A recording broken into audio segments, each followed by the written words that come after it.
Bienvenidos y bienvenidas a Enclave Política. La firma de los acuerdos de paz no trajeron precisamente la añorada paz para los colombianos. Y aunque parezca paradójico y hasta trágico, ocurrió todo lo contrario. Los índices de violencia, asesinatos a líderes sociales y a quienes se acogieron a las garantías tras dejar las armas dan cuenta de una arremetida de aquellos grupos que no quieren la paz. Viven de la guerra y desean aniquilar a quienes se pronuncian por una convivencia democrática y pacífica.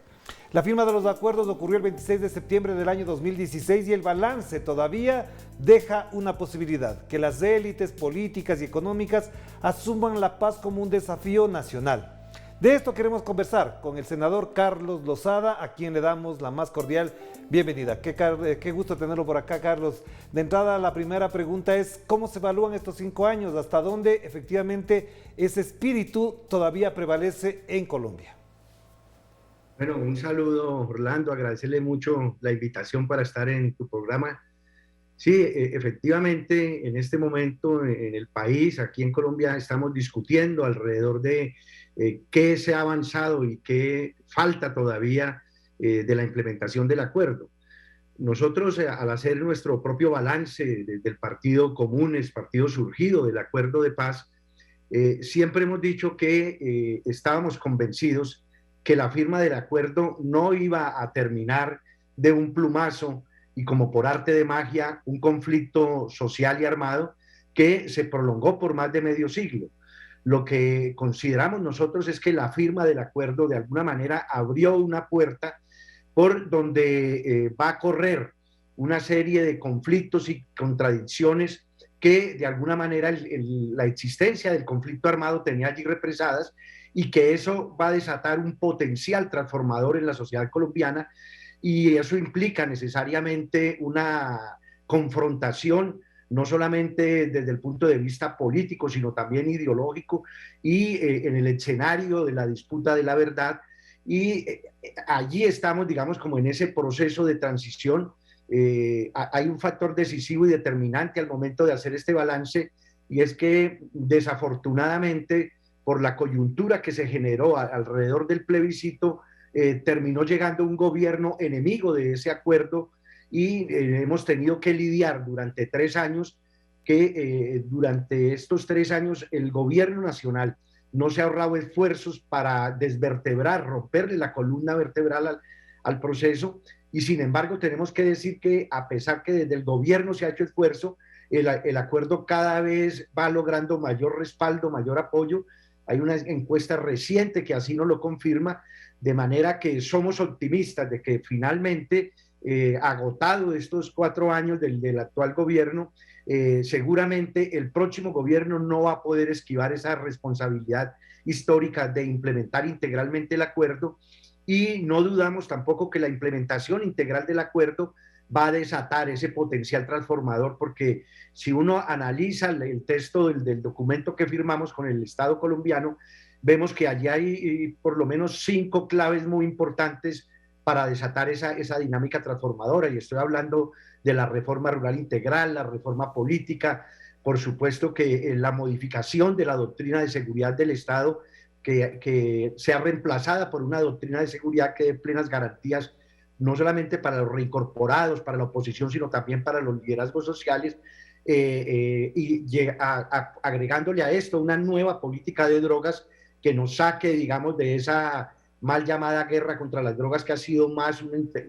instrumento intervencionista del Estado norteamericano en la política a nivel mundial. Y finalmente, la otra gran clave del acuerdo, pues el cierre del conflicto por la vía de lograr la reconciliación entre los colombianos luego de un conflicto que claramente es uno de los que a nivel del mundo ha generado mayor número de víctimas. Claro, pero senador, ahí también hay un elemento a propósito y más o menos coyuntural, y tiene que ver con que en los últimos días, en la última semana quizás se anunció por los medios de comunicación el aniquilamiento de algunos subversivos, insurgentes o guerrilleros que desde la versión oficial, todavía siguen actuando en el campo, en las selvas incluso colombianas. ¿Esto todavía no se ha logrado paliar, arreglar, para que podamos incluso hablar en el marco de lo que estamos conversando, una solución más amplia, más integral a la situación de violencia de Colombia? Bueno, nosotros firmamos un acuerdo que le pone fin al conflicto entre el Estado y la FAREP, que claramente era la guerrilla más grande, digamos, que ha existido aquí en el hemisferio, pero el conflicto armado en Colombia y el conflicto social va más allá de la existencia de las FARC. Está el Ejército de Liberación Nacional, hubo grupos algunas unidades nuestras que no se integraron al acuerdo. Posterior, como producto de las provocaciones y los entrampamientos, otro grupo de compañeros nuestros regresaron a las armas, pero hay una situación estructural del Estado colombiano, y es que realmente a lo largo de su historia nunca ha tenido, según la definición clásica del Estado liberal, el control del monopolio de las armas y del uso de la fuerza del Estado, no tiene el control del territorio, de la hacienda pública, de la justicia, y el acuerdo lo que hace es abrir esa puerta para que se pueda transitar hacia la solución definitiva en la concreción de lo que nosotros hemos denominado una paz completa, entendiendo que abarcaría la totalidad de expresiones armadas, incluidos los grupos paramilitares de derecha, a los cuales, sin un reconocimiento político, seguramente habrá que buscarles una salida para que puedan someterse de alguna manera a la justicia, pero también avanzar en una paz integral, es decir, que no se limite simplemente a la dejación de las armas, sino en la implementación de los compromisos estructurales que contiene el acuerdo, de manera que logremos remover las causas que han generado el conflicto. Entonces, digo que no dudamos que finalmente esto, que parece un recrudecimiento de la violencia, debe verse como los estertores de un conflicto que claramente ha entrado ya en un proceso de cierre, pero que seguramente requiere un esfuerzo muy grande del próximo gobierno, del Estado colombiano y del conjunto de la sociedad, para que podamos encontrar la forma de sellar definitivamente el uso de las armas y la violencia en el ejercicio político en Colombia. Claro, pero entonces, senador, ahí habría que también considerar algo que me parece que es necesario reflexionar en América Latina, y es lo siguiente: ¿hasta dónde el reconocimiento político de comunes ahora en el plano político ha abierto la posibilidad de bajar los prejuicios, de perder prejuicios mutuos sobre la relación política en una sociedad democrática? ¿Es posible hablar de que se ha bajado esa tensión, de que hay posibilidades de dialogar sin necesidad de estigmatizar al uno o al otro? ¿Es posible eso? Bueno, yo debo decirle que para nosotros ha sido muy complejo este proceso de transición, un conflicto de más de medio siglo, deja heridas muy profundas, que tarda seguramente décadas una sociedad en lograr cerrarlas. La presencia nuestra en el escenario, digamos, del Congreso de la República y el ámbito de la política legal y abierta en Colombia, de alguna manera ha servido para entender que es necesario desmontar una serie de prejuicios y de avanzar en el reconocimiento mutuo. Por lo menos podemos decir que quienes estábamos enfrentados por la vía de las armas hasta hace unos 5 años, hoy en día, así lleguemos a niveles a veces de una discusión muy amplia, no nos estamos matando, luego de haber transitado un primer periodo de tal vez 1 año, 2 años en el Congreso de la República. Sentimos nosotros primero que fuimos acompañados, reconocidos y bien recibidos por parte de la totalidad de los congresistas de los otros partidos, exceptuando un sector muy radical del partido de gobierno, que ha mantenido, digamos, esa política de estigmatización. El gobierno en cabeza de Iván Duque también se ha encargado de seguir generando una serie de matrices de opinión, pero finalmente uno nota que ya hay un cansancio y un agotamiento de la gente frente a ese discurso, y repito, seguramente vamos a seguir en la medida que avancemos en la implementación del punto 5 de víctimas, en la medida en que avance el trabajo de la Comisión de Esclarecimiento de la Verdad, de la Jurisdicción Especial para la Paz, seguramente que esas heridas podrán ir cerrando y abrirse, digamos, ese espacio de diálogo necesario y urgente para que podamos reconocernos unos a otros y desistir definitivamente del uso de la violencia en el ejercicio de la política. Una última pregunta para esta primera parte, Carlos, y tiene que ver con que la élite o el establecimiento colombiano, como ustedes lo conocen,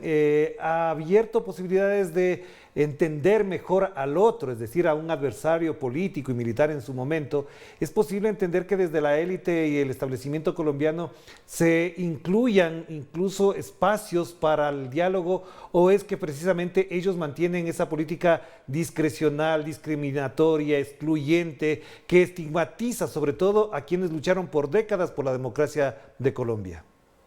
Bueno, hay que entender un fenómeno que se dio con el acuerdo de paz, y es que el acuerdo de alguna manera logró lo que no logró la guerra en 50 años, que fue fracturar. Yo diría que definitivamente el bloque hegemónico, el bloque que tradicionalmente ha gobernado en Colombia, y hoy en día tenemos un sector de la clase dominante que claramente se la juega por la paz, entre otras cosas porque la necesita para poder consolidar el desarrollo capitalista en el campo colombiano. Y otro sector que se quedó atado al modelo de propiedad de la tierra concentrado en muy pocas manos, que tiene su complemento en el cacicazgo y en el gamonalato político territorial, y que necesita de la existencia de ejércitos privados para mantener ese modelo económico y político que de alguna manera es un rezago de la sociedad feudal. De manera que esa fractura hoy en día nos pone de cara a que seguramente lo que todo indica, el próximo gobierno y las elecciones que vienen van a determinar de alguna manera la pérdida del control del poder de este último sector, y seguramente eso va a generar condiciones para que en un gobierno que, independientemente de quién esté en la cabeza, eso obviamente le dará algunos matices, iniciará un proceso realmente de transición en el cual la implementación integral del acuerdo generará condiciones para que definitivamente se acepte que el uso de las armas y la violencia en política en Colombia ya no tiene cabida hacia el futuro. Claro que sí, vamos a hacer la primera pausa y enseguida volvemos con Carlos Lozada, senador colombiano, para hablar de estos 5 años de la paz en Colombia, que además implican una serie de retos y desafíos, no solamente para los políticos, sino para la misma sociedad en general. Hagamos la pausa y enseguida volvemos aquí en Enclave Política.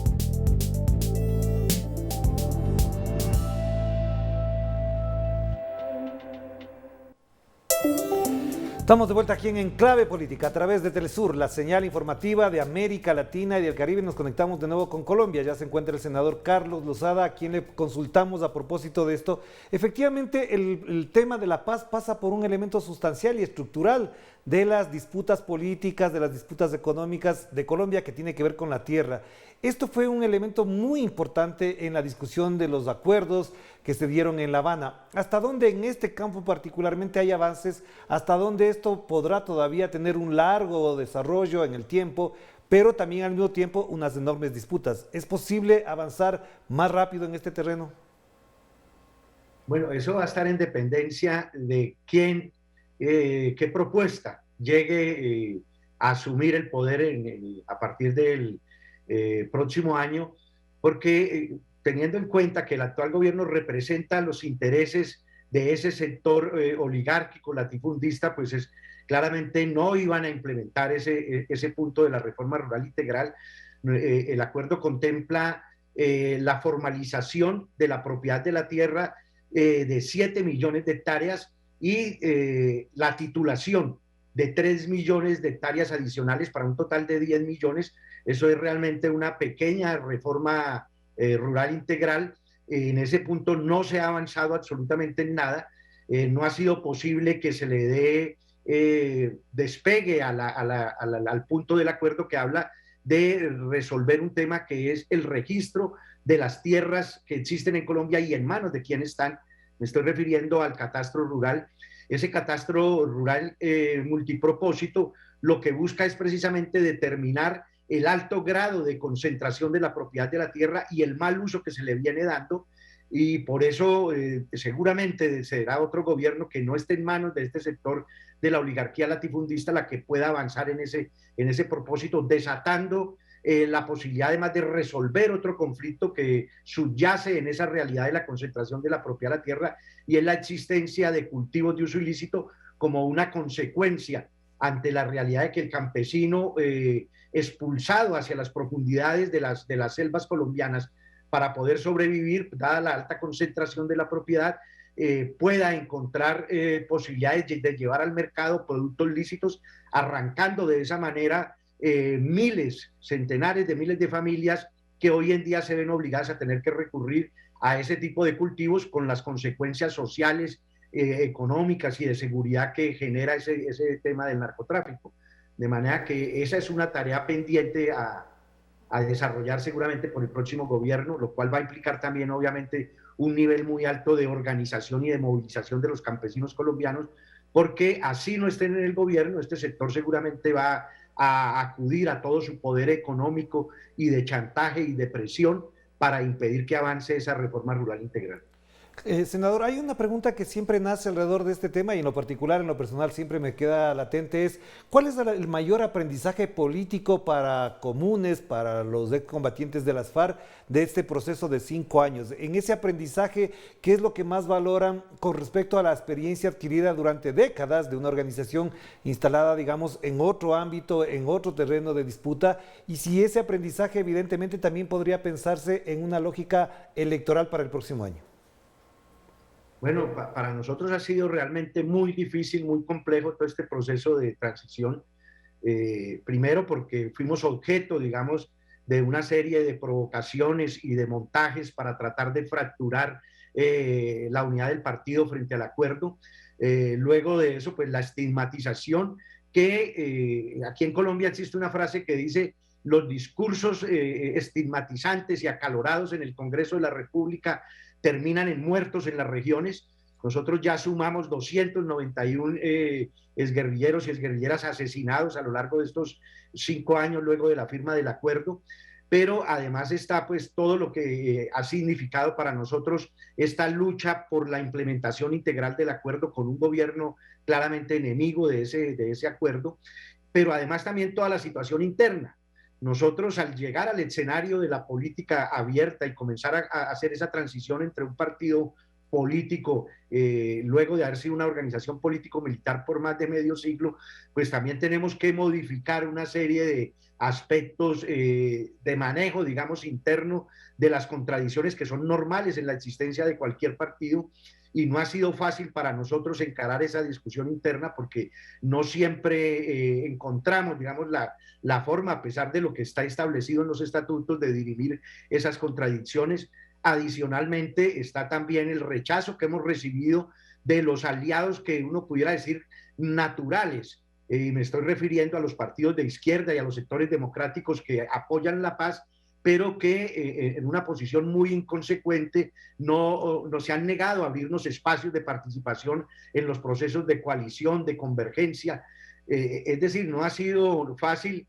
A veces uno se siente como peleando 8 guerras al tiempo, con un pulpo, con una espada en cada brazo, pero es parte, digamos, de ese aprendizaje que tenemos que hacer.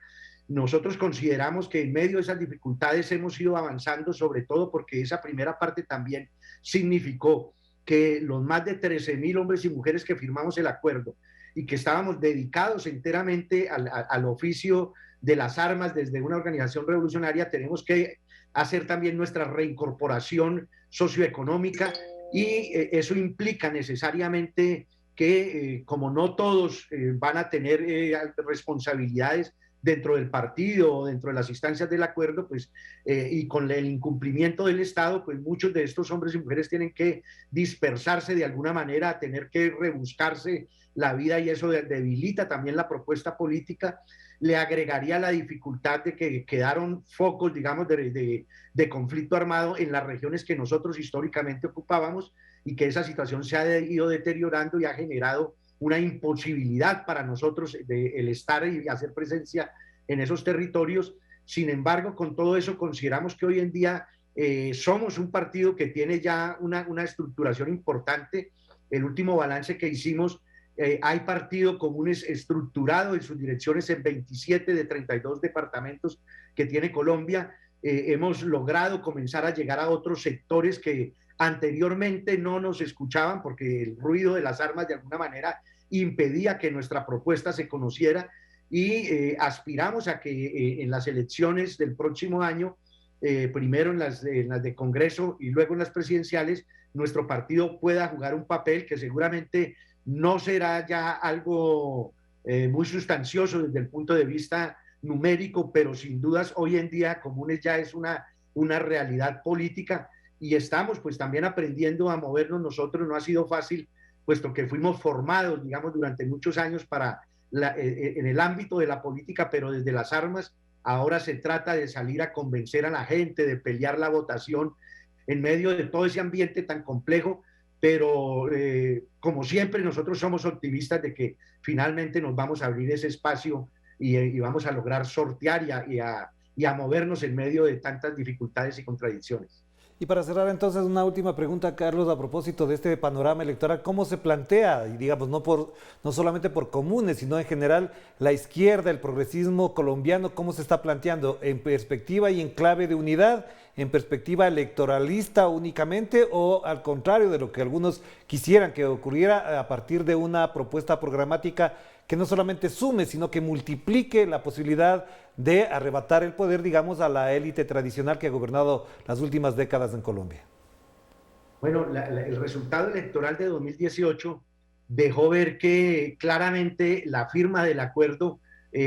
movió a la participación política a inmensos sectores de la población, tanto que tiene su expresión en partidos políticos como en movimientos sociales, y obviamente votación de opinión, cosa que nos parece a nosotros muy importante. El desgaste del proyecto de la extrema derecha fascista durante el gobierno de Iván Duque es muy grande. En el escenario que tenemos hoy en día, uno puede apreciar que con dificultad este sector pudiera llegar a la segunda vuelta. No creo yo que el candidato que salga de este sector incluso pueda pasar a segunda vuelta, y eso genera una posibilidad muy positiva, en el sentido de que es posible que en segunda vuelta incluso se enfrente una posibilidad de lo que aquí se denomina el centro, o la posibilidad claramente de izquierda democrática, en cabeza, digamos, de Gustavo Petro, y la coalición de la esperanza en el centro. Se ha hecho un esfuerzo muy grande porque se lograra llegar, seguramente si estos dos sectores llegaran unidos a la primera vuelta presidencial, estaría garantizado casi que el triunfo, si se logra arrastrar también en el apoyo, digamos, de algunos sectores de partidos como el liberal y sectores, digamos, de avanzada de los otros partidos. En ese sentido, uno ve que se ha venido haciendo el esfuerzo por ir sumando. Sin embargo, hasta ahora lo que es claro es que se va a llegar con tres grandes coaliciones a esa disputa electoral: una que concentrará a los candidatos o los precandidatos de la derecha unidos en torno a un solo proyecto, los llamados del centro, recogidos en lo que se conoce como la coalición de la esperanza, y por el otro lado el pacto histórico. Hasta ahora las encuestas hablan de que Gustavo Petro sería el más opcionado. Se ha ido avanzando en ganar espacios necesarios más allá de la izquierda para poder consolidar ese proyecto, y nosotros obviamente le apostamos a que sea esta opción la que logre y alcance la presidencia, en la medida en que estamos convencidos que la denominada opción de centro puede terminar siendo la opción del cambio para que nada cambie. Entonces, sí creemos que debe ser esa propuesta de la izquierda unificada en una convergencia y un programa que va más allá del espectro de la izquierda. Es decir, en Colombia, para avanzar en las transformaciones y en el logro de la paz completa e integral, se requiere una convergencia de fuerzas más allá de la izquierda, y ese es el esfuerzo y ese es el empeño en que nosotros consideramos debe enfocarse el esfuerzo de todos quienes anhelamos una Colombia distinta, con paz y justicia social. Muchísimas gracias, Carlos. Un abrazo a la distancia. Pues que sea todo para bien, para la paz y la prosperidad de los colombianos y sobre todo para que podamos a partir de eso también pensar en los sueños de Bolívar que se hagan realidad a partir también desde Colombia. Un abrazo a la distancia, que esté muy bien. Bueno, Orlando, igualmente un abrazo y es un verdadero placer estar contigo en el programa. Muchísimas gracias a Carlos Lozada, senador de Colombia, para hablar de los 5 años de la paz. Seguiremos pensando sobre esta realidad y siempre añorando que sea la paz la que nos permita construir una mejor democracia. Cuídense mucho, que la pasen bien. Chao, chao.